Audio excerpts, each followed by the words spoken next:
কি ব্যাপার হাজি? আজকে 3 দিন পার হয়ে গেল, মাসুদের তো এখনো কোনো খোঁজ খবর তুমি বের করতে পারলা না। ভাই, আমি সর্বোচ্চ চেষ্টা করতেছি মাসুদকে খুঁজে বের করার জন্য। চারিদিকে আমি লোকজন ছড়ায় ছিটিয়ে রাখছি। মাসুদকে অতি তাড়াতাড়ি খুঁজে বের করে ফেলে দেওয়া হবে। আপনি এটা নিয়ে টেনশন করবেন না। হাজি, তোমার কি মাথা ঠিক আছে? তুমি কি বলতেছ? মাসুদের কাছে আমাদের সকল তথ্য আছে। একবার যদি মাসুদ শামসুর হাতে পড়ে যায় তাহলে আমাদের অবস্থা কি ভয়াবহ হবে সেটা কি তুমি ধারণা করতে পারতেছ? যে কোনো উপায়ে মাসুদকে খুঁজে বের করো। আমি আর কোনো কথা শুনতে চাই না। সেটা আমি জানি মোল্লা ভাই, আর সেজন্য আমিও উঠে পড়ে লেগেছি মাসুদকে খুঁজে বের করার জন্য।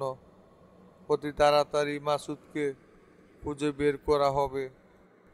আচ্ছা হাজি, ঠিক আছে, তাহলে তুমি সর্বোচ্চ চেষ্টা করো মাসুদকে খুঁজে বের করার জন্য। এখন আসতে পারো তুমি। আপনারা সকলেই অবগত আছেন যে ইতিমধ্যেই আমাদের বগুড়ার কৃতি সন্তান শামসু জনতা পার্টির সেক্রেটারির পদে বসেছে। আপনারা সকলেই অবগত আছেন যে ইতিমধ্যেই আমাদের বগুড়ার কৃতি সন্তান শামসু জনতা পার্টির সেক্রেটারির পদে বসেছে। গতকালকে আমি আর মাস্টার শামসুর সাথে দেখা করার জন্য ঢাকাতে গিয়েছিলাম। শামসুর করা নির্দেশ বগুড়াতে যেন কোনো বিশৃঙ্খলা না হয়। এখন থেকে আমাদের সকাল বিকাল আরও বেশি করে প্রোগ্রাম দিতে হবে। পুলিশের পাশাপাশি আমাদেরকেও মাঠে কাজ করতে হবে, তাহলে বিরোধী দলকে দমানো সম্ভব। সমস্যা নাই সভাপতি সাহেব, দলের পক্ষে আমরা আগেও কাজ করেছি, এখনও করে যাব। বগুড়াকে ক্লিন অ্যান্ড পরিষ্কার রাখতে যা যা করণীয় সবই আমরা করব। আমরা সব সময় দলের সঙ্গে আছি। আপনাদের কথা শুনে খুবই ভালো লাগলো। আপনারা সকলে আজকে বগুড়া চার মাথায় এসে পড়বেন। ওখানে আমাদের জনসভা আছে। কেরে গোল্লা, মনে মনে তো আমি তোরেই খুঁজতেছি, তুই দেখি আমার দোকানের সামনে হাজির। কেন, কি হইল? আমারে আবার খুঁজতেছ কেন? কেরে গোল্লা, মনে মনে তো আমি তোরেই খুঁজতেছি, তুই দেখি আমার দোকানের সামনে হাজির। হ, তুমি ঠিকই শুনছ। উত্তরপাড়ার রাস্তাটা বন্ধ হয়ে যাওয়ার কারণে শামসু ভাই কয়েকদিন পয়েন্ট বন্ধ রাখার নির্দেশ দিছে। তাইলে তুমি এই কয়দিন মনোযোগ দিয়ে দোকানদারি করো। হরে, হাবিব ভাই তো তাই বলল। তা আমার আগে থেকে তো তোরা কিছু জানাইলি না। হুদাই পয়েন্টে যেয়ে ঘুরে আসলাম আমি। তা তুই এই দুপুর বেলা হনহনাইয়া কই যাইতেছিস? যাইতেছিস তো ইউনিয়ন পরিষদে চেয়ারম্যান সাহেবের সাথে দেখা করার জন্য। আচ্ছা ঠিক আছে, তাহলে তুই যা ইউনিয়ন পরিষদে, আর কি হয় না হয় আমাকে জানাস। আচ্ছা, সমস্যা নাই, তোমারে জানামনি। এখন আগে 1 প্যাকেট ব্যঞ্জন সিগারেট দেও তো দেখি।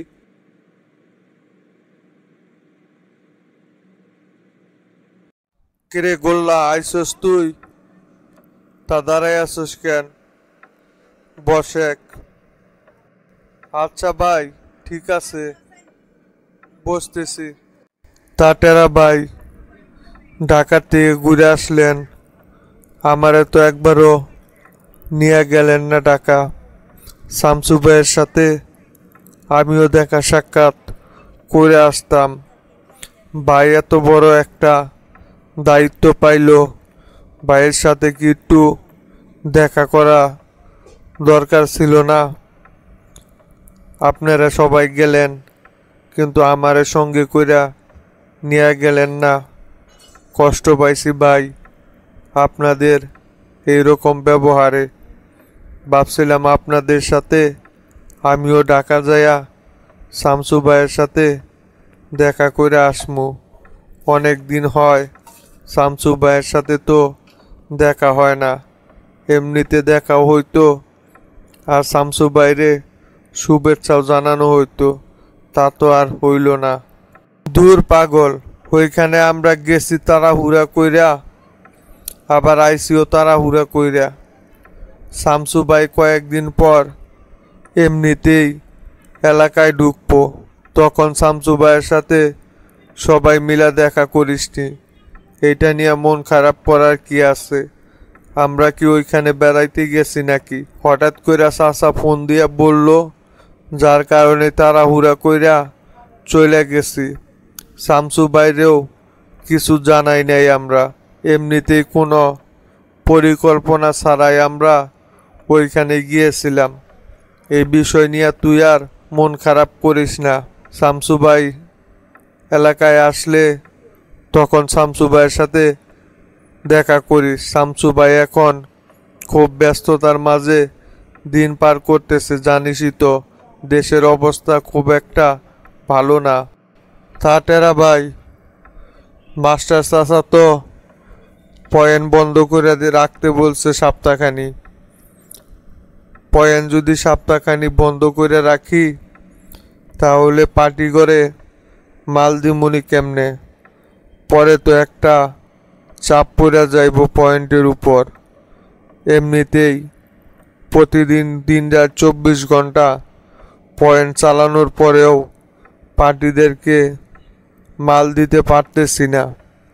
এর ভিতরে যদি আবার পয়েন্টগুলো বন্ধ হয়ে যায়, 7 দিন যাবৎ যদি কোনো পার্টিরে মাল দিতে না পারি, তাহলে তো পরে আরও চাপ পড়ে যাইব।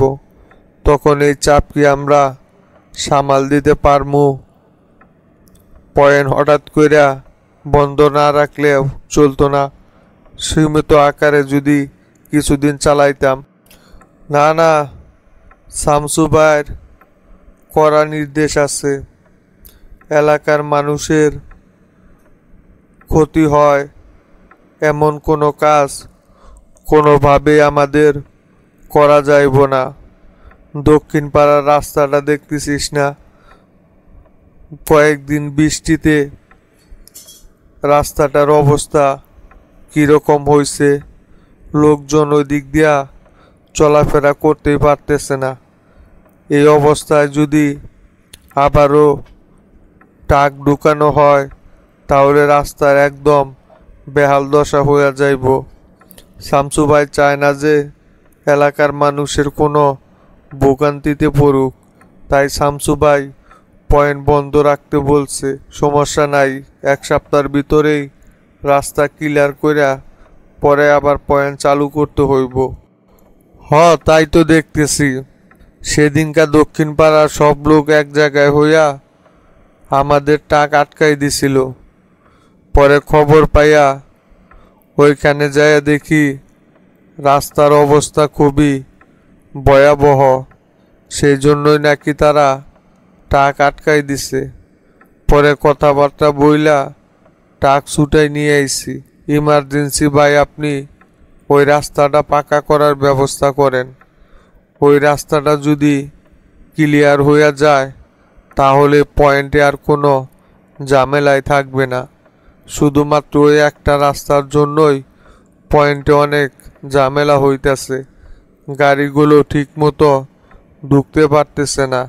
শামসু বাইরে বইলা ওই রাস্তাটা যত তাড়াতাড়ি সম্ভব ঠিকঠাক কইরা আবার আগের মতো চালু করতে হইব পয়েন্ট। রাস্তার কাজকর্ম বইলেই তো পয়েন্ট বন্ধ রাখলাম। কালকে থেকেই লেবার লাগাই দিয়া রাস্তার কাজ ধরে ফেলামু। অল্প কিছুদিনের ভিতরেই রাস্তাটা ক্লিয়ার করে দিমু, সমস্যা নাই।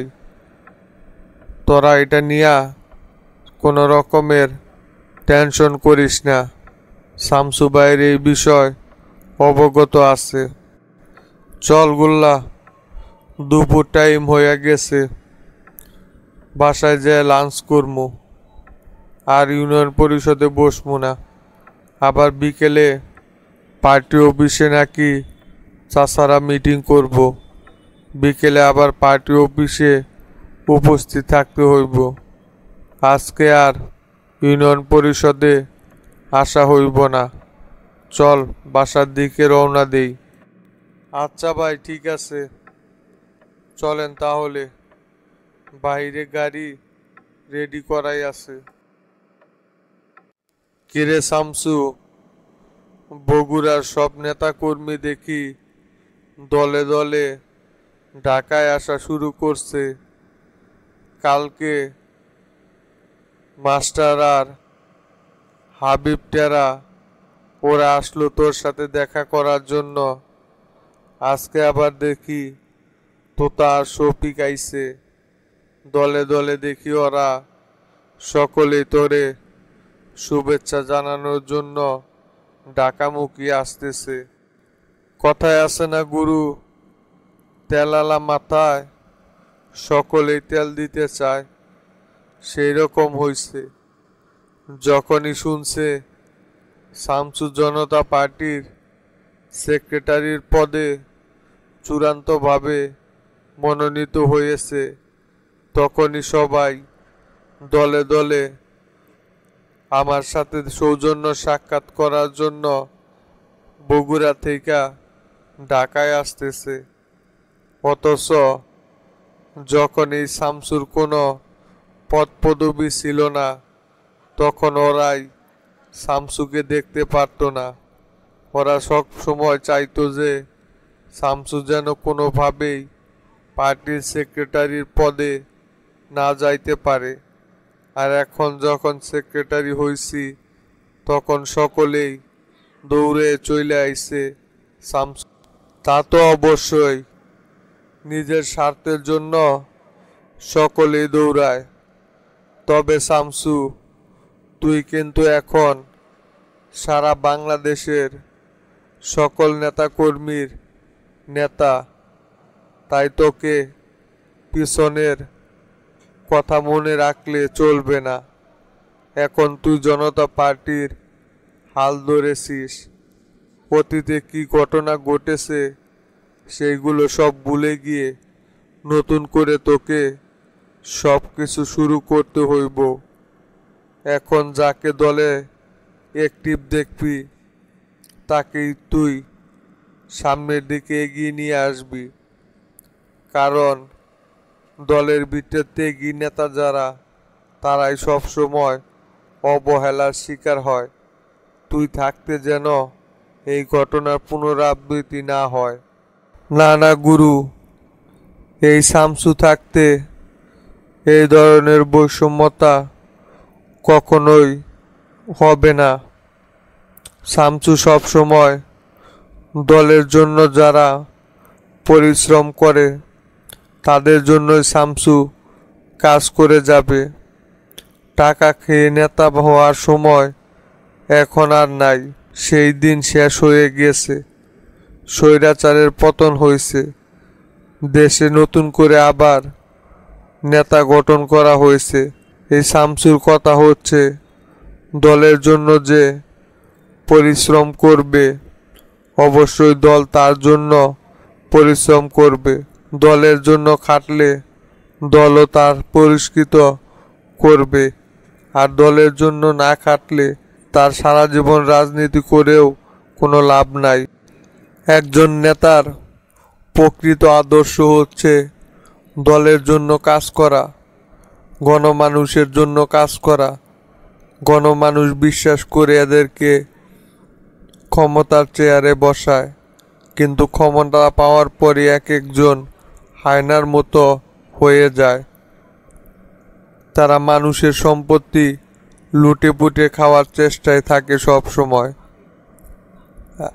বর্তমান রাজনীতি এরকম পরিস্থিতিতে এসেছে যে যে নেতার যত টাকা বেশি আছে সেই নেতার পদ পদবি তত বেশি আছে, কিন্তু যারা দলের জন্য নিঃস্বার্থভাবে কাজ করে যায় দিন শেষে তারাই বেশি অবহেলিত হয়। এই বিষয়টা সবসময় তুই মাথায় রেখে তারপরে কাজ করবি শামসু, এটা তোর গুরুর নির্দেশ। যেদিন রাজনীতিতে পা রেখেছি সেই দিনই নিয়ত করেছি যে সব সময় সাধারণ মানুষের জন্যই কাজ করে যাব। গুরু আল্লাহ আমাদেরকে টাকা পয়সা কম দেয় নাই, এত টাকা পয়সা নিয়ে আমাদের কি হবে? একজন মানুষের জীবনে চলতে হলে সামান্য কিছু টাকা হলেই সম্ভব, অথচ আমরা কোটি কোটি টাকার পিছনে সবসময় ছুটে বেড়াই। জীবন যে কতটা ছোট সেটা নিয়ে একটাবারও কেউ ভাবি না, শুধু টাকার পিছনে আমরা ছুটে বেড়াচ্ছি। মরে গেলে কিন্তু মানুষ ভালো আর খারাপটাই মনে রাখে সব সময়, যে ভালো করবে তার কথা সব সময় মানুষ ভালোই বলবে। যেদিন রাজনীতিতে পা রেখেছি সেই দিনই নিয়ত করেছি যে সব সময় সাধারণ মানুষের জন্যই কাজ করে যাব। গুরু আল্লাহ আমাদেরকে টাকা পয়সা কম দেয় নাই, এত টাকা পয়সা নিয়ে আমাদের কি হবে? একজন মানুষের জীবনে চলতে হলে সামান্য কিছু টাকা হলেই সম্ভব, অথচ আমরা কোটি কোটি টাকার পিছনে সব সময় ছুটে বেড়াই। জীবন যে কতটা ছোট সেটা নিয়ে একটাবারও কেউ ভাবি না, শুধু টাকার পিছনে আমরা ছুটে বেড়াচ্ছি। মরে গেলে কিন্তু মানুষ ভালো আর খারাপটাই মনে রাখে সব সময়, যে ভালো করবে তার কথা সব সময় মানুষ ভালোই বলবে। ও গুরু, আপনাকে তো একটা কথা বলাই হয়নি। মিন্টু ভাই তো গতকালকে আইছিল আমার কাছে, আপনি তখন ছিলেন না। মিন্টু ভাই এই ঘটনার সাথে কোনোভাবে জড়িত না। মিন্টু ভাই বলতেছে এই ঘটনার পিছনে সম্পূর্ণ হাজী সিদ্দিকেরই হাত রয়েছে। হাজী সিদ্দিক আর কাদের মোল্লা মিলেই এই ঘটনা ঘটাইছে, আর মাসুদ এখন হাজী সিদ্দিকের হয়েই কাজ করতেছে। এই সব কিছু তথ্য মাসুদের কাছে আছে, আর লাল বাদশারেও ওরাই ঢুকাইছে। মিন্টু বাইরে ওর মাল সহ ওর লোক আমি গতকালকে ছেড়ে দিয়েছি। মিন্টু ভাই এই ঘটনার সাথে কোনোভাবেই জড়িত না। আমি জানতাম রে শামসু, মিন্টু এই ঘটনার সাথে কোনোভাবেই জড়িত থাকতে পারে না, কারণ মিন্টুর এত বড় কলিজা হইয়া সারে নাই যে তোর উপর ওই হিট করবে। মিন্টু খুব ভালো করেই জানে যে তোকে আমি কতটা আগলে রাখি, আর মিন্টু আমার সেই ছোটকালের বন্ধু। সামান্য কয়েকটা হীরার জন্য মিন্টু তোর উপর কোনোভাবেই অ্যাটাক করতে পারে না, সেই ধারণা আমি অনেক আগেই করেছিলাম। সেই জন্যই ওকে 7 দিনের সময় বেঁধে দিয়েছিলাম। যাই হোক, মিন্টু যেহেতু তোর সাথে দেখা করে তথ্যগুলো তোকে দিয়েছে, তাহলে তুই মাসুদকে জিজ্ঞাসাবাদ করে ওর থেকে সকল তথ্য বের কর। লাল বাদশা কোথায় আছে সেটাও শোনে। হ্যাঁ, মাসুদের কাছেই সকল তথ্য আছে, কিন্তু সময়ের অভাবেই তো মাসুদের মুখোমুখি হইতে পারতেছি না। আজকে প্রেসিডেন্টের সাথে একটা বিষয় নিয়ে একটু কথাবার্তা বলবো। দেখি প্রেসিডেন্টের সাথে কথা বলে তারপর মাসুদের কাছে যাব। ওর কাছ থেকে সকল তথ্য প্রমাণ বের করে তারপর শক্তপোক্তভাবে মাঠে নামতে হবে আমাকে। থাকেন গুরু, তাহলে আমি দেখি প্রেসিডেন্টের সাথে একটু বৈঠক করে আসি। আচ্ছা ঠিক আছে শামসু, যা করার তাড়াতাড়ি কর। সময় কিন্তু আর খুব বেশি একটা বাকি নেই। দেশের অবস্থা কিন্তু খুবই ভয়াবহ। যা করার অতি তাড়াতাড়ি তোকে এখনই করে ফেলতে হবে। পরে কিন্তু আবার এটা নিয়ে ঝামেলায় আরো বেশি বেড়ে যেতে পারে।